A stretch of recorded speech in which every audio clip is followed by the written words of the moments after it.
नमस्कार दोस्तों। तो जैसा कि आप लोग देख पा रहे हैं कि आज हम लोग एनसीईआरटी का यहाँ से हम लोग एनसीईआरटी के बारे में पढ़ना स्टार्ट करेंगे। जो कि आप लोगों को पता है कि एनसीईआरटी आपके जितने भी एग्ज़ाम होते हैं, छोटे लेवल से लेकर के यूपीएससी तक के एग्ज़ाम में एनसीईआरटी से आपके सवाल पूछे जाते हैं। तो एनसीईआरटी आप लोगों के लिए बहुत ही महत्वपूर्ण टॉपिक है। तो आज हम लोग द स्मार्ट विजन क्लासेस के माध्यम से आप सभी लोगों के लिए एनसीईआरटी लेकर के आ चुके हैं। इसमें हम लोग आपको शुरुआत से लेकर के लास्ट तक के एनसीईआरटी के बारे में आप लोगों को बताएंगे।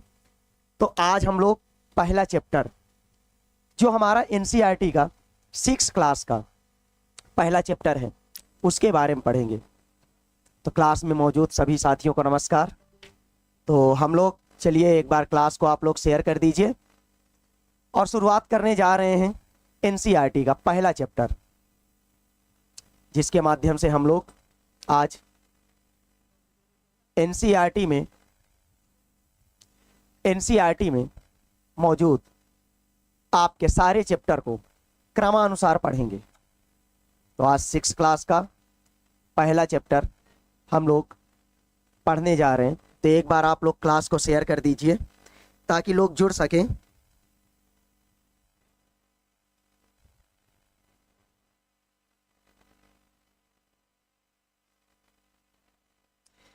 चलिए मित्रों, स्टार्ट करते हैं एनसीईआरटी का पहला चैप्टर, कब, कहां और कैसे। तो आखिरकार यहां पर हम लोग एक 6 क्लास के स्टूडेंट के रूप में अगर बन जाएं, एक बड़े स्टूडेंट के रूप में ना आए, तो यहाँ पर हम लोग क्या जानेंगे। तो आगे इसमें चीज़ें हैं आपकी, चलिए देखते हैं। ये आपकी विषय सूची है। विषय सूची इसमें आपका जो अभी हम पढ़ने जा रहे हैं वो क्या कौन सा है आपका, क्या, कब और कहाँ और कैसे। तो इसके बारे में हम लोग आज अध्ययन करेंगे। आप लोगों को अगर ये दिखाई ना दे रहा हो तो अब शायद आप सभी को दिखाई दे रहा होगा, क्या, कब और कैसे। तो इसके बारे में अभी हम लोग अध्ययन करेंगे। तो चलिए आगे देखते हैं इसी में। तो ये आपका पहला चैप्टर, इसमें आपके सामने अब 4 शब्द आ रहे हैं। 4 शब्द आपके कौन कौन से हैं। तो इसमें आप देख रहे हैं क्या, कौन कौन से मित्रों। तो क्या, कब, कहां और कैसे। इमेजिन करिए कि क्या जो चीजें घट रही हैं, जो घटनाएं आपके सामने हो रही हैं, तो उन चीजों का हम किस प्रकार से पता लगा सकते हैं। जैसे कि हमारे सामने जो भी चीजें घटित होती हैं, मान लीजिए अगर आपके सामने कोई कल घटना कोई घटित हुई है, तो उसके बारे में आपको अगर जानना होगा तो आप अखबार के माध्यम से, टेलीविज़न के माध्यम से और भी बहुत सारी जो न्यूज एजेंसियां उनके माध्यम से आप लोग जानकारी ले सकते हैं। तो यहाँ पर एक लड़की है रसीदा। रसीदा का एक क्वेश्चन आ रहा है। क्वेश्चन क्या है, इसको आप लोग देखिए कि इसका क्वेश्चन क्या है। रसीदा सवाल क्या कर रही है, यहां पर सवाल कर रही है, रसीदा बैठी अखबार पढ़ रही है, अचानक उसकी निगाह एक सुर्खी पर पड़ी। 100 साल पहले। 100 साल पहले आखिरकार क्या था। यह सोचने वाली बात है कि 100 साल पहले क्या था। तो आप लोग आज की घटनाओं के बारे में तो जानकारी ले सकते हैं, जो आपके सामने घटित हो रही हैं जानकारियां। जैसे कि हमको अभी जो आपका तूफान आया था, मोन तूफान के बारे में आपको जानकारी लेना हो, उसके बारे में आपको जानकारी मिल जाती है। राम मंदिर का निर्माण कब हुआ था, उसके बारे में अगर आपको जानकारी लेनी है, उसके बारे में जानकारी मिल जाती है।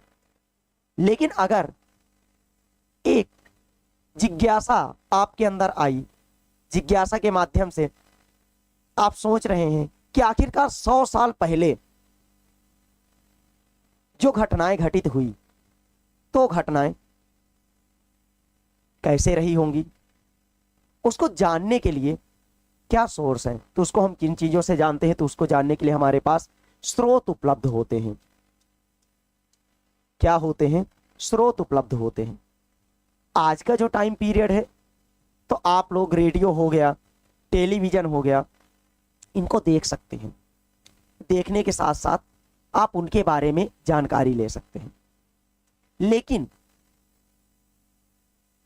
जो चीजें आपको पता हैं, जो चीजें आप दूसरों से जान सकते हैं, और मानो एक ऐसा है कि जिसकी स्मृति में जो चीजें हैं उन्हीं चीजों के बारे में वो जान सकता है।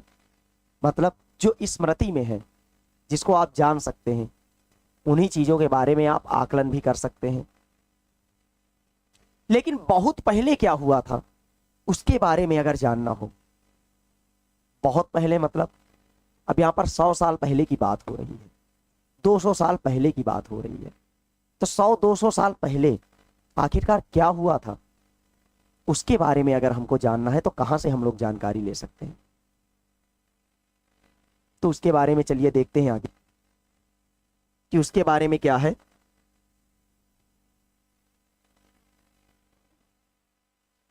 उसके बारे में आप लोग देखते हैं कि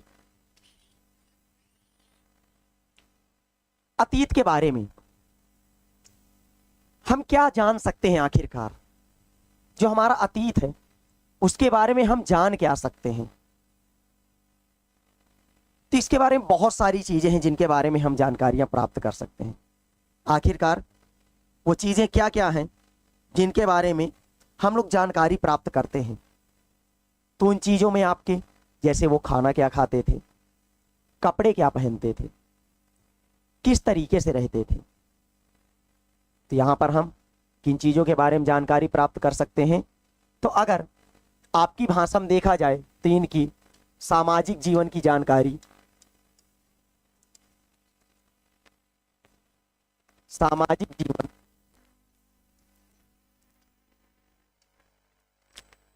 धार्मिक,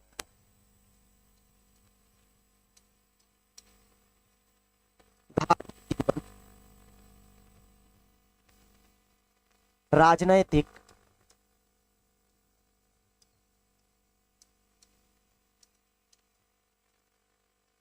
राजनैतिक जीवन आदि के बारे में हम लोग जानकारियां प्राप्त कर सकते हैं। तो यहां से हम लोग किन किन चीजों के बारे में जानकारियां प्राप्त कर सकते हैं, तो आपके सामाजिक जीवन हो गया, आर्थिक जीवन हो गया, राजनैतिक जीवन हो गया, इन सारी चीजों के बारे में हम लोग जानकारियां प्राप्त कर सकते हैं। और क्या कि उस टाइम पे व्यापारी, पुरोहित, शिल्पकार, वैज्ञानिक वो किस तरीके से कार्य करते थे, उन सारी चीजों के बारे में हम लोग जानकारी प्राप्त कर सकते हैं। और या फिर अगर यहां पर हम लोग उनकी लैंग्वेज में देखें तो क्या है कि कैसे कपड़े पहनते थे, और क्या चीजें जान सकते हैं कि क्या खाते थे, और क्या किस तरीके के घर में रहते थे, और क्या किस शिकारी, पशुपालक, कृषक, शासकों, व्यापारियों, पुरोहित, शिल्पकारों, कलाकारों, संगीतकारों या फिर वैज्ञानिकों के जीवन के बारे में जान सकते हैं। तो कितनी सारी चीजों के बारे में हम लोग जान सकते हैं। यहां से आप लोगों ने जाना कि जैसे जो आपके आखेटक है, शिकारी हैं, शासक हैं, तो उनके सामाजिक जीवन के बारे में, आर्थिक जीवन के बारे में, राजनैतिक जीवन के बारे में, तो इन सारे पहलुओं के बारे में हम लोग जानकारी ले सकते हैं।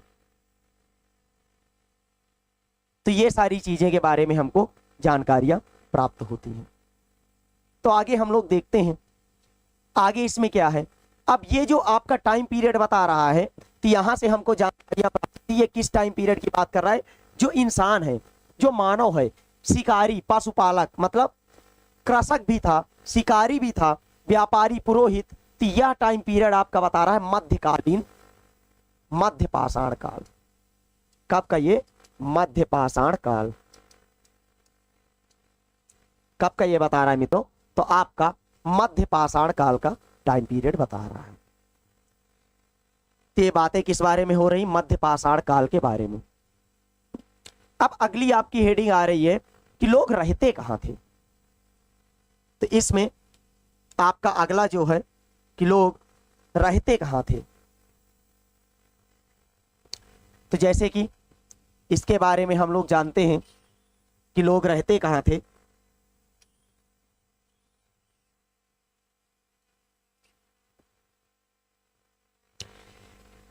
तो इसमें आपका देखो कि नर्मदा नदी, अब यहां पर आ रहा है एक आपका वर्ड नर्मदा नदी, तो उसके बारे में अगर देखा जाए तो ये कहां पर है, तो एक क्वेश्चन यहां से आपका बन रहा है कि प्रथम बार भारत के किस स्थान पर लोगों के प्रमाण मिले हैं, रहने के प्रमाण मिले हैं। तो पहली बार लोगों के रहने के प्रमाण कहां मिल रहे हैं, आपके नर्मदा नदी घाटी के आसपास। यहां पर आपका क्या आ रहा है कि कई लाख वर्ष पहले लोग इस नदी के तट पर रहा करते थे और यहां रहने वाले आरंभिक लोगों में से कुछ कुशल संग्राहक थे जो आसपास के जंगलों की विशाल संपदा से परिचित थे। अब मानव संग्राहक कब बना था, संग्राहक आपका कब बना था, मध्यकालीन, मध्य पाषाण काल में। कब संग्राहक बना था, तो मध्य पाषाण काल में। संग्राहक कब बन रहा है, तो मध्य पाषाण काल में यह संग्राहक बन रहा है। उसके अलावा और इसमें जो देखने वाली महत्वपूर्ण चीजें हैं कि वो अपने भोजन के लिए जड़ों तथा फलों को जंगलों से क्या करता था, उत्पादों का यहीं से संग्रह किया करता था और जानवरों का शिकार भी किया करता था। तो मित्रों आपने यहां पर देखा कि जो मानव था वह भोजन, फल, जड़ आदि चीजों का संग्राहक था, और जब संग्राहक बना था तो वह किस टाइम पीरियड की बात चल रही है, तो आपका मध्य पाषाण काल की बात चल रही है, जब मानव संग्राहक के रूप में कार्य कर रहा था। तो इसके आगे अब नर्मदा नदी के बारे में देख लेते हैं कि नर्मदा नदी आपकी कहां पर है, नर्मदा नदी का आपका क्षेत्र कहां पर है, तो उसके बारे में एक बार देख लेते हैं कि नर्मदा नदी का क्षेत्र आपका कहां पर है।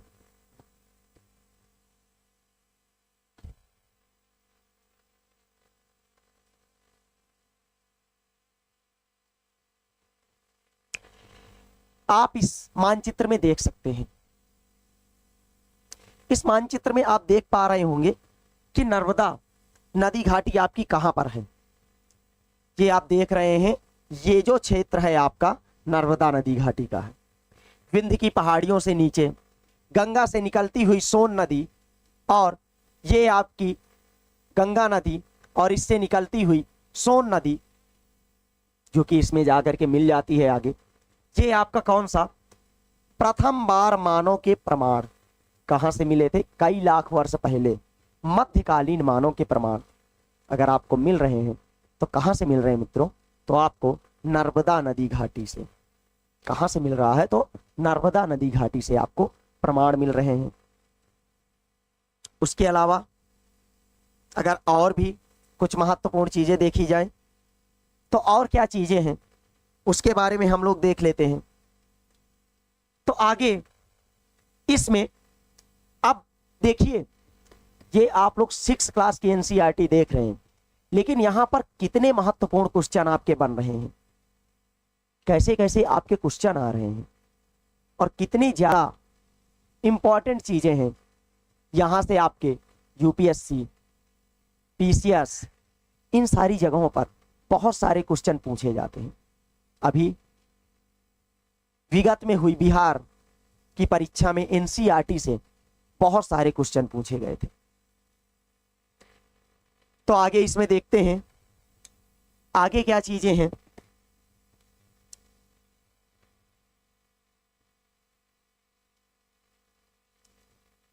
तो इसको एक बार सेट कर लेते हैं, फिर आगे देखते हैं। आप लोग कमेंट सेक्शन में बताइए कि आप लोगों को दिख रहा है, ये प्रॉपर तरीके से आपको दिख रहा है। तो आप लोग एक बार कमेंट सेक्शन में बताइए कि आप सभी को ये जो चीजें चल रही हैं प्रॉपर तरीके से दिख रही हैं। तो अब इसमें देखिए, अब दोबारा से यहां पर दिया जा रहा है कि मानचित्र में क्या देखना है? मानचित्र में सिंधु तथा इसकी सहायक नदियों का पता लगाइए। अच्छा, सिंधु तथा सहायक नदियां, सिंधु निकलती कहां से है आपके?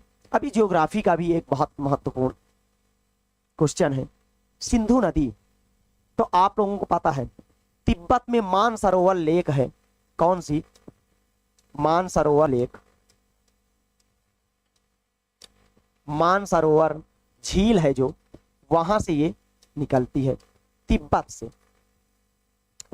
सिंधु नदी। और यह बहुत ही लंबी नदी है।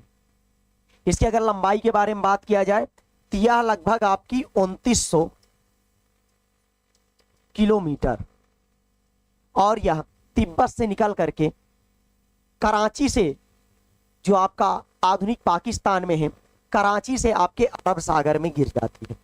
कहां पर? तो अरब सागर में गिरती है यह। तो कहां से? कराची से अरब सागर में। और भारत में यह प्रवेश कहां से करती है? तो आपके लद्दाख में, लद्दाख से प्रवेश करती है और पंजाब से होते हुए यह पाकिस्तान के कराची से अरब सागर में गिर जाती है। तो अब यहां पर हम लोग सिंधु नदी की और उसकी सहायक जो नदियां हैं उसके बारे में अगर देखा जाए तो सहायक नदियां किनको बोलते हैं? कि जो छोटी छोटी नदियां होती हैं, छोटी छोटी नदियां जब बड़ी नदियों से मिल जाती हैं तो उनको हम क्या बोलते हैं? सहायक नदियां। Sisira Pratapgarh, good evening, good evening Sisira. तो हम लोग यहां पर सहायक नदियों के बारे में देख ले। अब देखिए यहां पर बताया जा लगभग 4700 वर्ष पूर्व इन्हीं नदियों के किनारे कुछ आरंभिक नगर बसाए गए थे। तो यहां पर आरंभिक नगर की बात अगर किया जाए तो यहां पर आपकी क्या बताया जा रहा है? प्रथम नगरीकरण की बात हो रही है। क्या? सिंधु सभ्यता, प्रथम नगरीकरण, फले फूले। अब समझिए कि यहां पर नगर बनाए जा रहे हैं। अब इस क्षेत्र में नगरों का निर्माण हो गया, और जब नगरों का निर्माण हो रहा है तो यहां पर एक सभ्यता का जन्म हुआ, और यह बात की जा रही सिंधु सभ्यता की। तो अब आप समझिए कि कितने इंपॉर्टेंट चीजें यहां से ली जा रही हैं। ते आपका किस चीज को बता रहा है? प्रथम नगरीकरण को। क्या बता रहा है?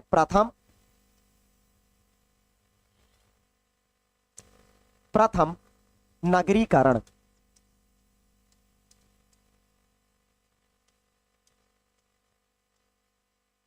किन चीजों की बात हो रही है मित्रों?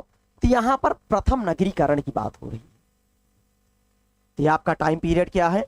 अगर समय देखा जाए इसका तो 4700 वर्ष पूर्व। फिर दूसरा एक बताया जा रहा है कि गंगा व इसकी सहायक नदियों के किनारे। अब गंगा की बात आ गई तो गंगा नदी के बारे में एक चीज हम लोग जान लेते हैं कि गंगा नदी आपकी गंगोत्री ग्लेशियर से निकलते हुए कहां से निकलती है? तो गंगोत्री ग्लेशियर से निकलते हुए, और यह जा करके उत्तर प्रदेश में यह काफी ज्यादा विचरण करती है। सबसे ज्यादा अगर यह बहती है तो कहां पर? तो आपके उत्तर प्रदेश में, उत्तर प्रदेश में। और इसकी सबसे बड़ी सहायक नदी जो है, तो अगर सबसे बड़ी सहायक नदी के बारे में अगर जाना जाए तो आपकी सबसे बड़ी सहायक नदी इसकी कौन सी है मित्रों? तो यमुना है, जो कि प्रयागराज में आकर के मिल जाती है इससे। यमुना जो कि आपकी यमुनोत्री ग्लेशियर से निकल करके और दिल्ली मथुरा होते हुए प्रयागराज में आकर के मिल जाती है।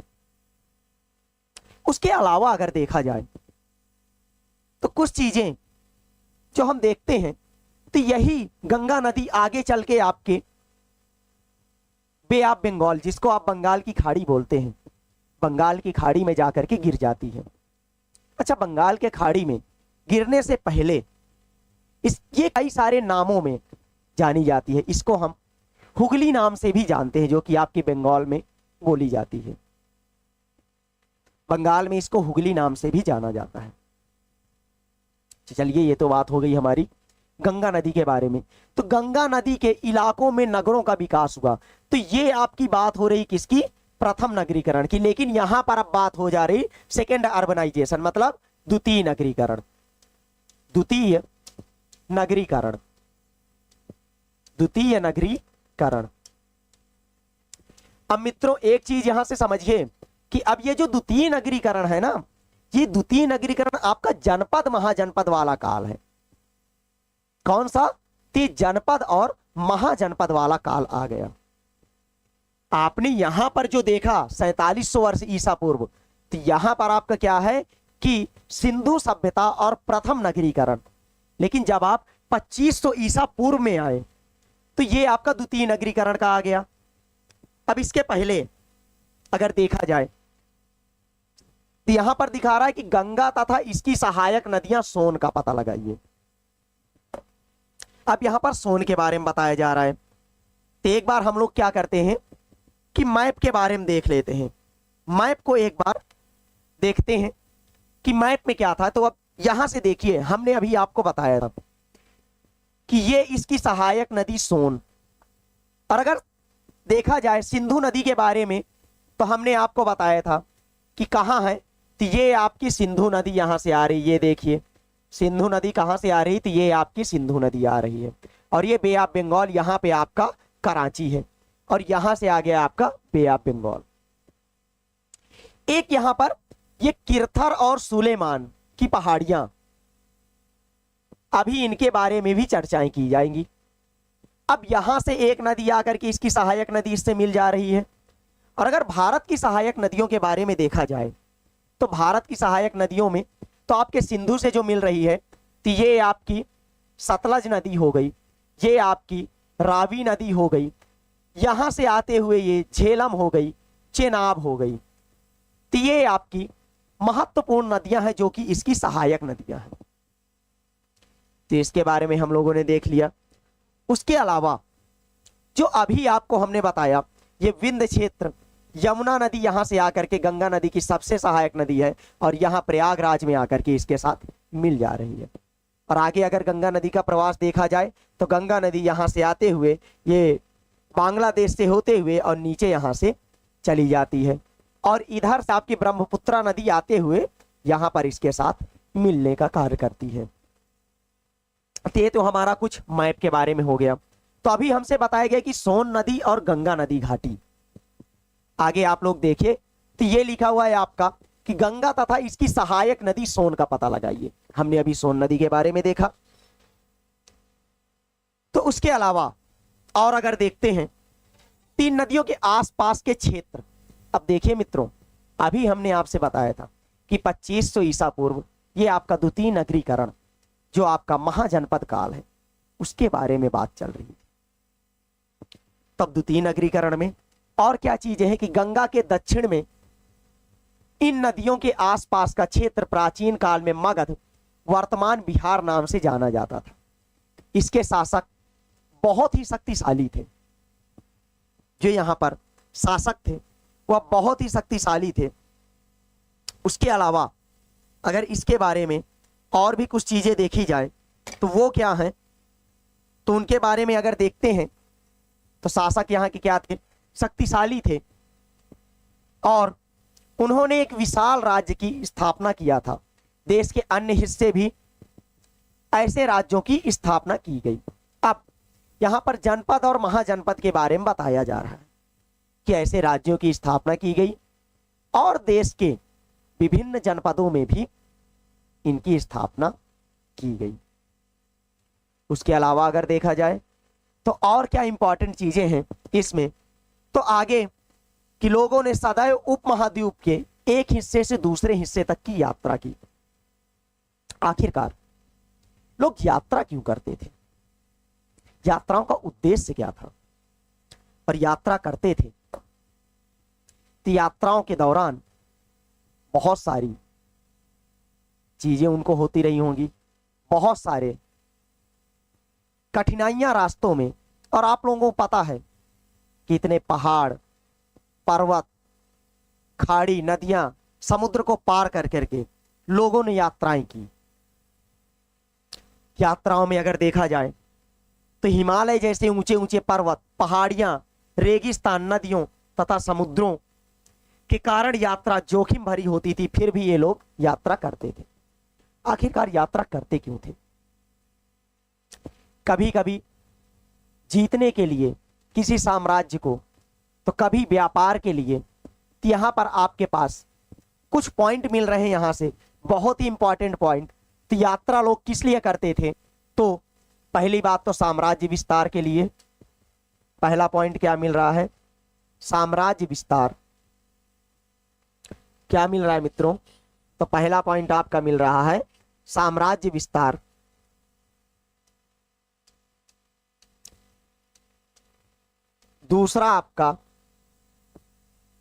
दूसरा क्या होगा? व्यापारिक गतिविधियों के लिए, तो मतलब व्यापार के लिए।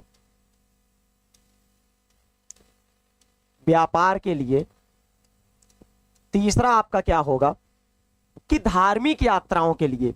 लोग धार्मिक यात्राओं के लिए भी एक स्थान से दूसरे स्थान जाया करते थे। तो फिर क्या होगा?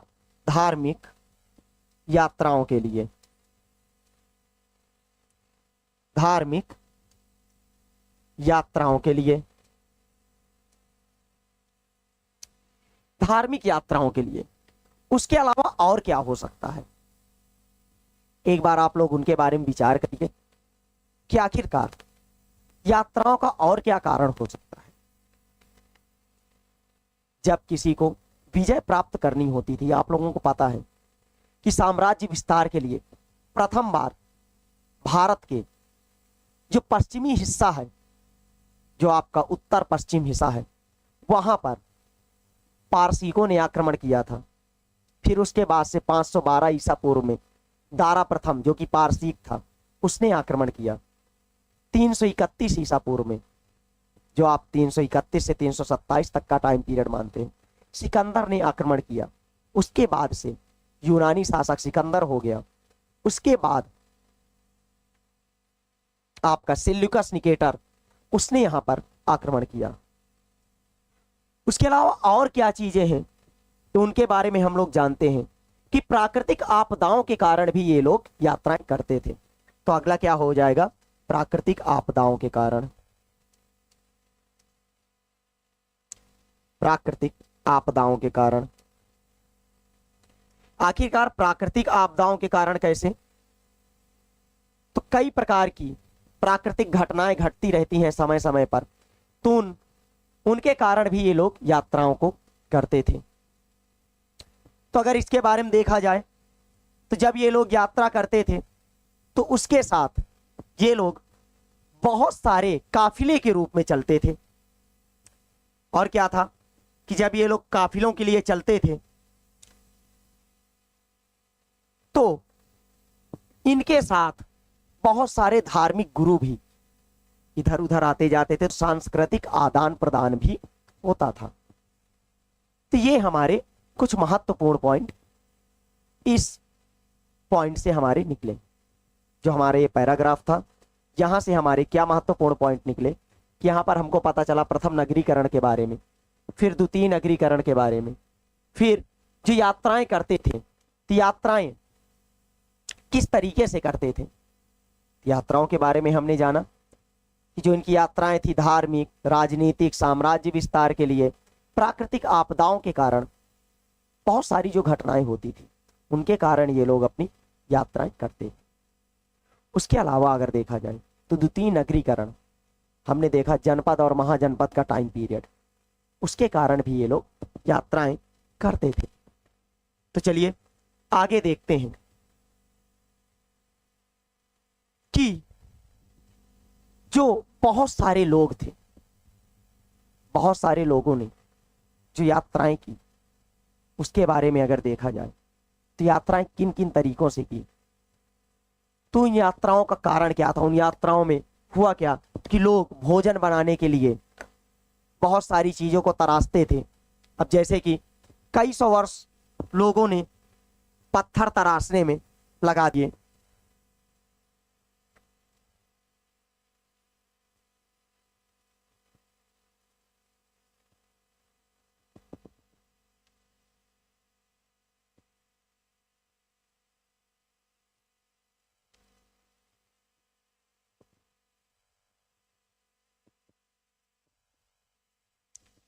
तो इधर देखिए मित्रों, कि आखिरकार अब इसमें क्या है।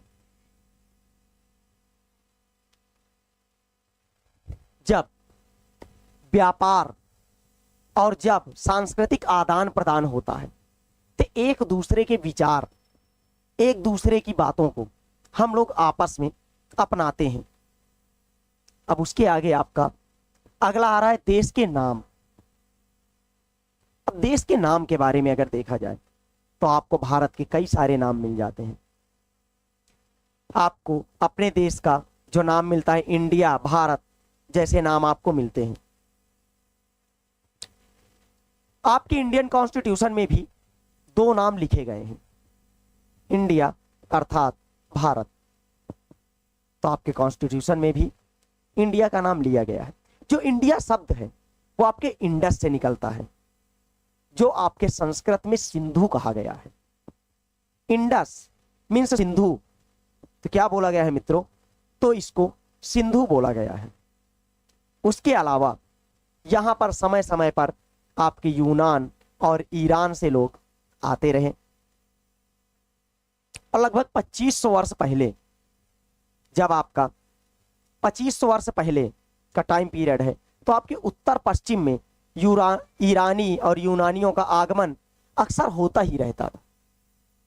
और जो ये आते थे तो उसमें अगर देखा जाए, अगर कुछ महत्वपूर्ण चीजें हैं तो हमने अभी आपको बताया कि आपके जो यूनानी आक्रमण हुए हैं तो पारसीकों ने, शक ने, पहलों ने, ये सारे लोगों ने आक्रमण किया। अगर एक मैप में देखा जाए तो आप जब मैप में देखते हैं तो भारत से निकलते हैं, बलूचिस्तान हो गया, बलूचिस्तान के बाद अफगानिस्तान, अफगानिस्तान के आगे आप जाते हैं तो ईरान आपको मिलता है। ईरान के पश्चिम में आप जाएंगे तो वहां पर आपका क्या मिलेगा मित्रों, तो आपके यूनान मिलेगा। अगर आधुनिक बात किया जाए तो ईरान में पहले पारसिया, जो आपके पारसीक होते थे, आज वहां पर पारसीकों का एक भी समुदाय नहीं बचा है, पारसीक नहीं बचे हैं। लेकिन पहले यहां पर ईरान में पारसीकों का आधिपत्य था। तो अगर आगे इसमें देखा जाए तो और क्या चीजें हैं, जैसे कि यहां पर पारसीकों का आक्रमण, आपको पता है कि सबसे पहला जो पारसीक आक्रमण है तो वह किसने किया था, आपको हमने अभी बताया, दारा प्रथम हो गया। तो इन लोगों ने यहां पर आक्रमण किया। 512 ईसा पूर्व में दारा प्रथम ने यहां पर आक्रमण किया था। उसके अलावा आगे अगर देखते हैं तो ईरानियों ने इसको क्या बोला था, इंडोस बोला था। हिंदोस मतलब जो आपका सिंधु नदी के आसपास का क्षेत्र है उसको हम हिंदोस नाम से इन्होंने बोला था। उसके अलावा जो यूनानी थे उन्होंने इसको इंडोस बोला था और उन्होंने कहा था कि सिंधु नदी के पूर्व में, सिंधु नदी अगर देखा जाए तो उसके पूर्व में क्या है, भारत, पूर्व में जो स्थित भूमि को इन्होंने क्या कहा था, इंडिया बोला था। कि सिंधु नदी के पूर्व में जो स्थित भूमि है वह आपकी क्या है, इंडिया है। तो इसमें आपने देखा कि इन्होंने इंडिया तथा भारत जैसे नामों का प्रयोग करते हैं। इंडिया शब्द का इंडस से निकलता है, ये आपका एक बहुत ही इंपॉर्टेंट पॉइंट है। किससे निकलता है, तो इंडस से निकलता है, जिसे संस्कृत में क्या कहा गया है, सिंधु बोला गया है। उसके अलावा अगर देखा जाए तो ईरानियों और यूनानियों ने सिंधु को क्या कहा था, इंदोस तथा इंदोस, हिंदोस तथा इंदोस कहा था। उसके अलावा अगर देखा जाए तो उन्होंने कहा था कि इस नदी के पूर्व में स्थित भूमि प्रदेश को इंडिया कहा और भारत नाम का प्रयोग उत्तर पश्चिम में रहने वाले लोगों के एक समूह के लिए किया जाता था। और उन्होंने बताया कि जो इसके पूर्व में क्षेत्र है वहां पर भारत नामक शासक ने यहां पर अपना आधिपत्य कर रखा है। उसके अलावा अगर आगे देखा जाए तो आगे क्या चीजें हैं,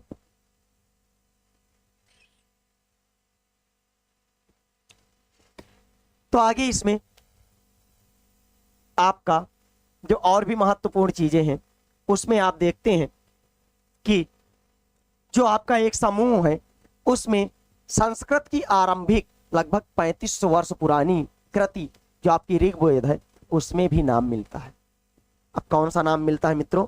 यहां पर भारत, भारत नामक नाम इसमें भी प्राप्त होता है। अब उसके बाद अगर आगे देखा जाए इसी में, तो अतीत को हम लोग कैसे जान सकते हैं? अब ये हम लोग फिर से शुरुआत में आ गए कि अतीत को जानने के तरीके क्या हो सकते हैं। अगर अतीत के बारे में हमको जानना है तो आखिरकार हमारे पास क्या क्या तरीके हैं जिससे हम लोग अतीत के बारे में जानेंगे। तो मित्रों, अतीत के बारे में जानने के लिए तरीके हम लोग देखते हैं। तो अतीत की जानकारी हम लोग बहुत सारे तरीकों से कर सकते हैं। अब तरीके वो कैसे हैं, अब वो तरीके हमारे पास क्या क्या हैं उनके बारे में हम लोग देख लेते हैं।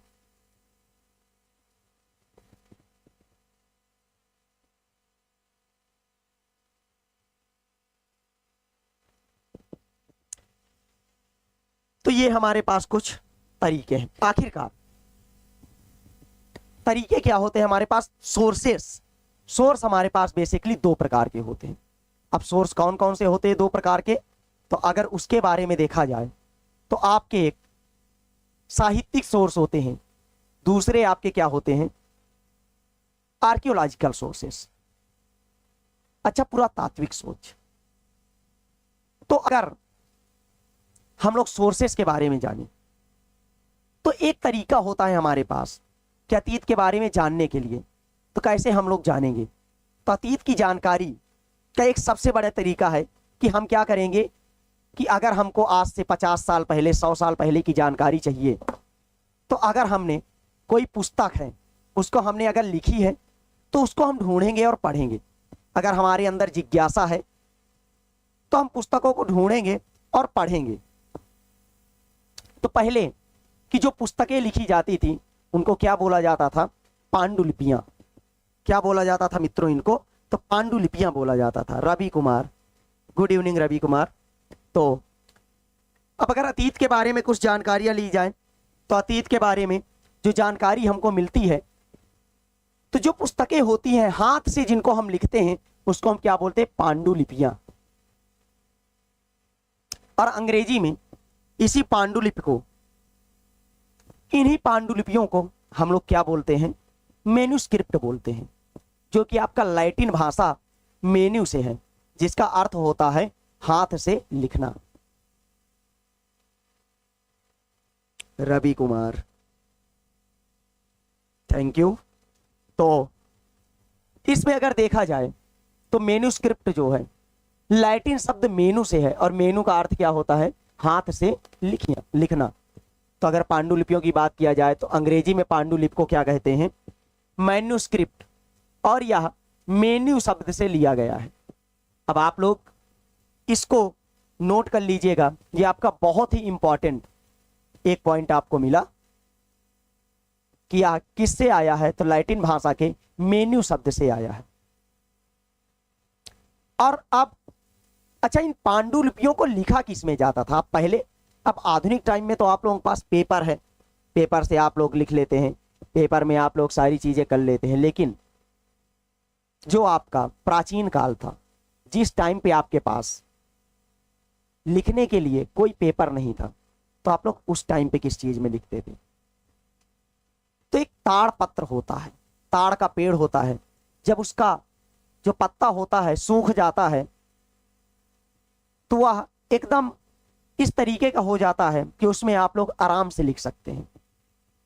तो क्या करते थे? ये आपका ताड़ पत्र। तो ताड़ पत्र में इसको लिखा जाता था।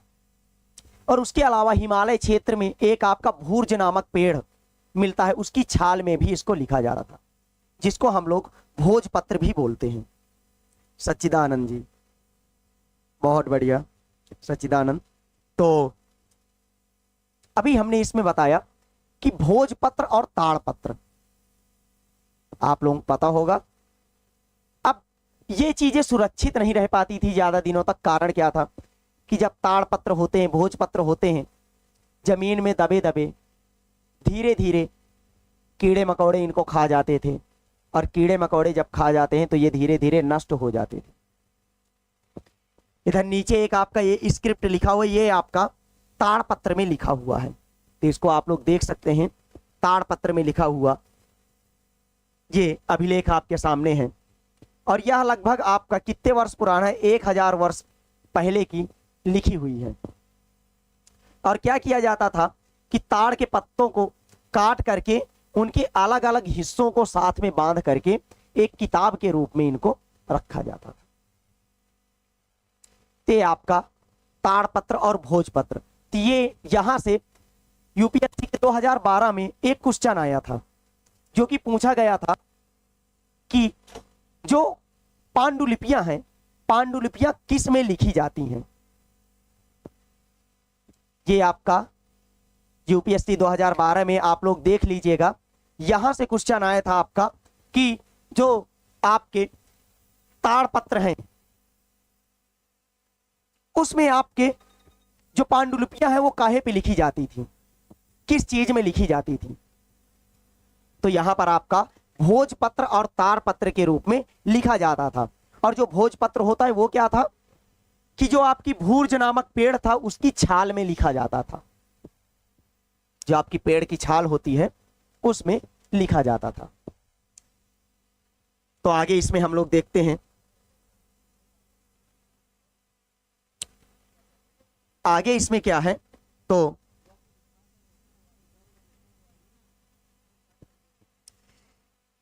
अब अभी हमने आपको बताया कि समय के साथ साथ जो पांडुलिपियां हैं वो धीरे धीरे क्या होती थी कि खत्म होने लगती हैं। अब जैसे कि खत्म होने का मतलब क्या है कि जो पांडुलिपियां हैं कीड़े मकोड़े खा जाते हैं, सड़ जाती हैं, और इतने दिनों तक नीचे दबे दबे समाप्त हो जाती हैं। तो प्रायः ये जो पांडुलिपियां हैं ये हमको प्राप्त कहां से होती हैं। तो अगर पांडुलिपियों के बारे में देखा जाए तो जो पांडुलिपियां हैं कहां से हमको मिलती हैं। तो पांडुलिपियों के बारे में अगर हम देखते हैं तो पांडुलिपियां हमारी आती हैं वो कि मंदिर हो गए और विहार। तो कहां से, मंदिरों और विहारों से ये प्राप्त होती हैं। तो मित्रों ये जो आपकी पांडुलिपियां हैं, पांडुलिपियां आपकी कहां कहां से प्राप्त हो रही, तो मंदिर और विहार। अच्छा, विहार किनको बोलते हैं, जो आपके बौद्ध मठ होते हैं।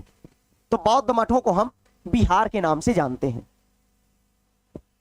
तो हमको कहां से मिल रही हैं, विहारों से और मंदिरों से। अब इनकी जो धार्मिक पुस्तकें होती थी, जो इन पुस्तकों में धार्मिक मान्यताएं, राजाओं के जीवन परिचय के बारे में जानकारियां हमको प्राप्त होती थी। जो आपके राजा हैं उनके जीवन परिचय के बारे में, इन सारी चीजों के बारे में हमको जानकारियां प्राप्त होती थी। और अगर कुछ चीजें अगर देखा जाए तो इसमें क्या है, इसके अतिरिक्त हमारे यहाँ महाकाव्य, आपको पता है, कविताएं तथा नाटक भी प्राप्त हैं। और ये सारी जो प्राप्त होती हैं चीजें, इनको हम क्या बोलते हैं, ये है हमारे साहित्यिक सोर्स। क्या है, साहित्यिक स्रोत। क्या है मित्रों, ये है साहित्यिक स्रोत। ये आपका क्या है मित्रों, साहित्यिक स्रोत है। और अगर साहित्यिक स्रोत के अलावा अब आगे आप लोग अभिलेखों के बारे में देखते हैं। अच्छा, अभिलेख क्या होते हैं कि कोई भी पत्थर होता है, पत्थर में उत्कीर्ण किया जाता है। उत्कीर्ण क्या कि जैसे छेनी हथौड़े से दाग करके किसी चीज को हम लोग बनाते हैं, वो हमारे ज्यादा, उसमें कोई छेड़छाड़ नहीं की जा सकती है। क्योंकि पत्थर में जो चीजें हम लिखेंगे उस पर अगर छेड़छाड़ करेंगे तो वो या तो समाप्त हो जाएगा, या तो जो हम लिख रहे हैं वो चीजें बिल्कुल हट जाएंगी। तो अगर यही अभिलेख हमको नहीं प्राप्त हुए होते, समुद्रगुप्त का जैसे प्रयाग प्रशस्ति आप लोग जानते हैं, कौशाम्बी से प्राप्त प्रयाग प्रशस्ति, उसमें आपको पता है कि अशोक के बारे में आपको जानकारियां मिलती हैं। अशोक के अलावा आपको समुद्रगुप्त के बारे में जानकारी मिलती है। अकबर ने उसको वहां से उठवा करके इलाहाबाद फोर्ट, जो आपका संगम किनारे किला बना हुआ है अकबर का, उसमें रखवा दिया था। तो अगर इसमें अभिलेखों के बारे में देखा जाए तो जो शासक होते थे अपने आदेशों पर अभिलेखों का उत्कीर्ण करवाते थे, और इनको हम क्या नाम से जानते हैं, तो इनको हम बोलते हैं पुरातात्विक साक्ष्य। क्या बोलते हैं? पुरातात्विक साक्ष्य। तो यहां से हमको साक्ष्यों के बारे में भी जानकारी प्राप्त हो गई। तो इसको हम क्या बोलते हैं? पुरातात्विक साक्ष्य। और अगर इस अभिलेख के बारे में बात किया जाए जो आपके सामने है, तो यह अभिलेख लगभग 2250 वर्ष पुराना है, और यह अभिलेख वर्तमान में अफगानिस्तान के कंधार में है, जो कि अशोक के कहने पर उत्कीर्ण करवाया गया था। तो इस अभिलेख के बारे में आप लोगों ने जानकारी प्राप्त की। तो यहां से हमको दो चीजों के बारे में जानकारी मिली, एक तो आपका साहित्यिक स्रोत और दूसरा आपका पुरातात्विक स्रोत।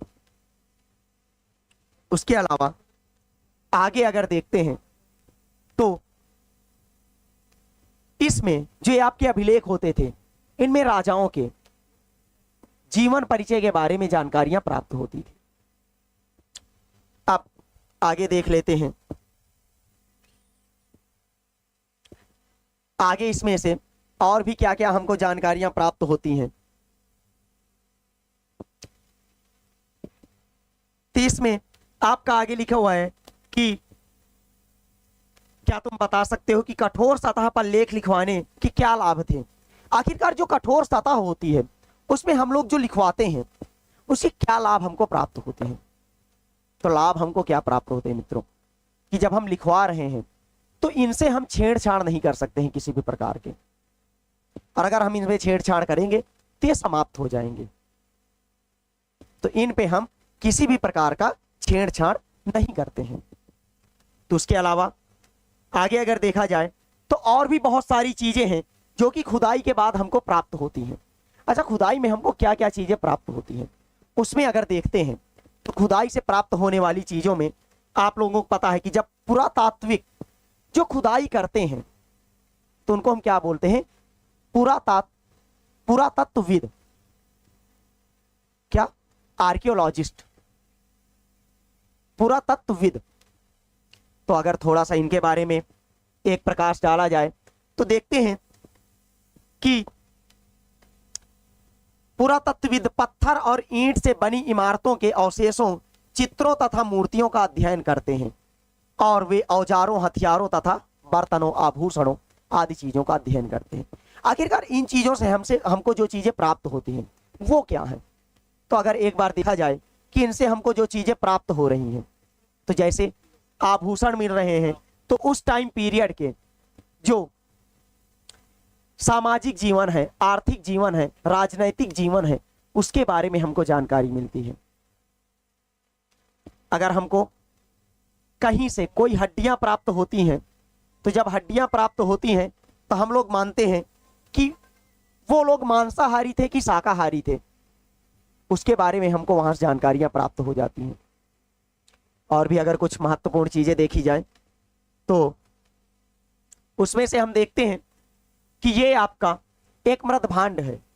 मृदभांड क्या होता है? मिट्टी का बर्तन। अच्छा, मृदभांडों से क्या जानकारियां प्राप्त होती हैं कि उस टाइम पीरियड में लोग कैसे बर्तनों का प्रयोग करते थे, किन किन चीजों का उपयोग करते थे, उनके बारे में जानकारियां हमको प्राप्त होती हैं। तो ये आपका 4700 वर्ष पूर्व है, और एक ये इधर चांदी का सिक्का दिखाई दे रहा है आपको। अगर इस फिगर को हम लोग ध्यान से देखें तो इसके बारे में हमको जो जानकारी प्राप्त होती है, तो अगर इसमें हम लोग देखते हैं तो ये हमारे सामने एक घड़ा है। तो घड़े में अगर ध्यान से आप लोग देखेंगे तो ये जो मृदभांड है, ये आपका जो टाइम पीरियड है तो आपको प्राप्त हो रहा है हड़प्पन सिविलाइजेशन का, सिंधु सभ्यता का। उसके अलावा जो ये इधर एक सिक्का दिख रहा है आपको, इसको बोलते हैं आहत सिक्का। क्या बोलते हैं? तो इसको हम बोलते हैं आहत सिक्का। ये आपके चांदी के सिक्के होते थे जिनके बारे में हमको जानकारियां प्राप्त होती हैं। उसके अलावा अगर और कुछ चीजों के बारे में देखा जाए तो यहां पर आपका तिथियों का मतलब दिया गया है। अच्छा, तिथियों का मतलब क्या है? अब ये जो आपका यहां पर दिया हुआ है कि पशुपालक अथवा कृषक के जीवन में राजाओं तथा रानियों से व्यापारिक जीवन, शिल्पकारों तथा उनके जीवन में भिन्नताएं थी। अच्छा, भिन्नताएं किस प्रकार की?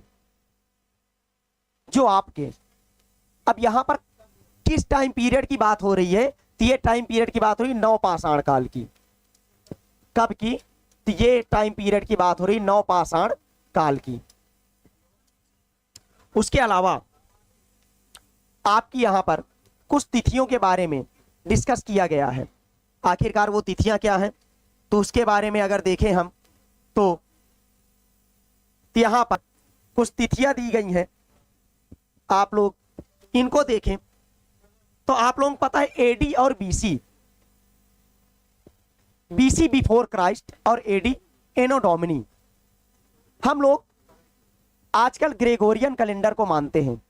जो ग्रेगोरियन कैलेंडर है, अगर ग्रेगोरियन कैलेंडर की बात किया जाए तो जो आपका ईसा मसीह के जन्म के बाद की जो चीजें हैं, ईसा मसीह के जन्म के बाद की जो चीजें हैं, उनको हम लोग मानते हैं कि बाद में हम लोग क्या जानते हैं, एडी नाम से जानते हैं, और पहले की चीजों को हम लोग बीसी नाम से जानते हैं, ईसा पूर्व या ईसवी नाम से जानते हैं। उसके अलावा और भी कुछ चीजें हैं आपकी, जिसमें आपकी इतिहास की तिथियों के बारे में बताया गया है। और ये आपका जो एनसीईआरटी का पहला आपका अध्याय था, कब, क्या, कहां और कैसे, जिसके बारे में आप लोगों ने अभी जाना, बेसिक इंट्रोडक्शन जो था इसका, उसके बारे में आप लोगों ने जाना। अब ये आपका अगला चैप्टर, इसके बारे में हम लोग कल अध्ययन करेंगे, जो आपका ये आखेट खाद्य संग्राहक से भोजन उत्पादक तक का, इसको हम कल पढ़ेंगे। आज आप लोगों ने जो चीजें पढ़ी हैं, इसमें आपने कुछ महत्वपूर्ण तथ्यों को जाना, और उन महत्वपूर्ण तथ्यों में अगर देखा जाए तो उसमें आपने कुछ चीजों को जाना है, जो कि आपने जो किरथर की पहाड़ियां हो गई, सुलेमान की पहाड़ियां हो गई, जो आपकी वर्तमान में बलूचिस्तान का जो क्षेत्र है वहां पर पाई जाती हैं। कुछ स्थानों के बारे में आपने जाना कि सर्वप्रथम 6ठी शताब्दी ईसा पूर्व 600-8000 वर्ष पहले जौ और गेहूं के प्रमाण वहां से प्राप्त हुए थे। उसके अलावा अगर आगे की चीजें देखी जाए तो अभी आप देखते हैं कि वर्तमान में संत कबीर दास नगर जो है, वहां पर मौजूद एक आपका लहुरा देवा नामक स्थान पड़ता है। लहुरा देवा से चावल के प्रमाण मिले हैं, जो कि आपके 10,000 वर्ष पहले के हैं। और ये आपका सबसे प्राचीन जो अन्न के प्रमाण मिलते हैं उनमें से है। उत्तर प्रदेश में प्रयागराज के पास एक क्षेत्र आपका पड़ता है कोलडीहुआ। कोलडीहुआ से भी 7,000 वर्ष पहले के चावल के प्रमाण मिले हैं। यहां से क्या प्राप्त हुई है? चावल की भूसी। लेकिन एक आपके प्रश्न आ रहा है, जो कि प्रश्न है हमारे बीच में, कि जो ये प्रमाण मिले हैं तो क्या सर इसमें कपड़े के भी कहीं पर प्रमाण मिले हैं? तो अगर कपड़े की बात किया जाए तो आपका जो मोहनजोदड़ो है, तो मोहनजोदड़ो से लाल कपड़े का प्रमाण मिला है। ये आपका एक बहुत ही महत्वपूर्ण पॉइंट है कि मोहनजोदड़ो से आपको लाल कपड़े का प्रमाण मिला है। राज यादव, गुड इवनिंग। तो यहां से हम लोग इस सत्र को समाप्त करेंगे। बाकी सारी चीजें हम लोग कल की क्लास में डिस्कस करेंगे, जो कि सेकेंड चैप्टर होगा आपका आखेट, और भी जो चीजें हैं उसके बारे में हम लोग कल डिस्कस करेंगे। श्रवण कुमार, चलिए धन्यवाद।